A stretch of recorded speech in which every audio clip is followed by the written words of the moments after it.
ನಾಡಪ್ರಭು ಕೆಂಪೇಗೌಡ ಜಯಂತಿಯನ್ನು ಅದ್ದೂರಿಯಾಗಿ ಆಚರಿಸಲು ಎಲ್ಲರ ಸಹಕಾರ ಅತಿ ಮುಖ್ಯ ಎಂದು ಶಾಸಕ ಸುರೇಶ್ ಹೇಳಿದ್ದಾರೆ. ಎಲ್ಲರೂ ಸಂಭ್ರಮದಿಂದ ಆಚರಣೆ ಮಾಡತಕ್ಕಂಥದ್ದು ಅದು ನಮ್ಮ ಆದ್ಯ ಕರ್ತವ್ಯಗಳು. ಅದನ್ನು ಬಿಟ್ಟು ಸೀಸ್ ಆಗಿದೆ ಇನ್ನೊಂದು ಮತ್ತೊಂದು ಮಾಡ್ತಕ್ಕಂಥದ್ದು ಸರಿಯಲ್ಲ ಅನ್ಸುತ್ತೆ. ನಮ್ಮ ಕೆಲಸ ಮಾಡೋಣ.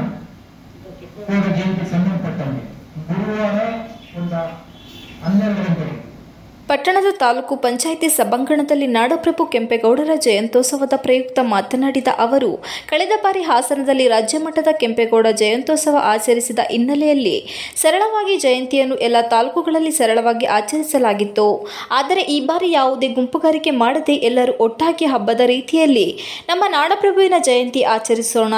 ಅದಕ್ಕಾಗಿ ಇದೇ ತಿಂಗಳು 30ನೇ ಗುರುವಾರದಂದು ಒಕ್ಕಲಿಗರ ಸಮುದಾಯದ ಸಭೆಯನ್ನು ಕರೆಯಲಾಗಿದ್ದು, ಆ ಸಭೆಗೆ ಪ್ರತಿಯೊಬ್ಬರೂ ಆಗಮಿಸುವಂತೆ ಮನವಿ ಮಾಡಿದ ಅವರು ಅದೇ ರೀತಿ 27ರಂದು ನಡೆಯುವ ಜಯಂತಿ ಕಾರ್ಯಕ್ರಮಕ್ಕೆ ತಾಲೂಕಿನ ಸಮಸ್ತ ಬಾಂಧವರು ಜಾತ್ಯತೀತ ಹಾಗೂ ಪಕ್ಷಾತೀತವಾಗಿ ಆಗಮಿಸುವಂತೆ ಮನವಿ ಮಾಡಿದರು.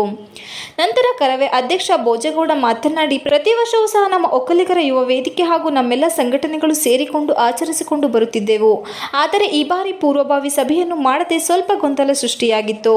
ಆದರೆ ಶಾಸಕರ ಮುಂದಾಳತ್ವದಲ್ಲಿ ಸಭೆಯನ್ನು ಆಯೋಜಿಸುವ ಮೂಲಕ ಅದ್ದೂರಿಯಾಗಿ ಜಯಂತಿಯನ್ನು ಆಚರಿಸುವ ಉದ್ದೇಶದಿಂದ ನಾವೆಲ್ಲರೂ ಕೈಜೋಡಿಸಲು ಬದ್ಧರಾಗಿದ್ದೇವೆ ಎಂದರು. ಈ ಸಂದರ್ಭದಲ್ಲಿ ತಹಶೀಲ್ದಾರ್ ಎಂ ಮಮತಾ, ಕಾರ್ಯನಿರ್ವಹಣಾಧಿಕಾರಿ ಸತೀಶ್, ಒಕ್ಕಲಿಗರ ಯುವ ವೇದಿಕೆ ಗೌರವ ಅಧ್ಯಕ್ಷ ಮಾರುತಿ ಚಂದ್ರು, ಕಾರ್ಯದರ್ಶಿ ಗಣೇಶ್, ಕಸಬಾ ಅಧ್ಯಕ್ಷ ರಾಜೇಗೌಡ ಹಾಜರಿದ್ದರು.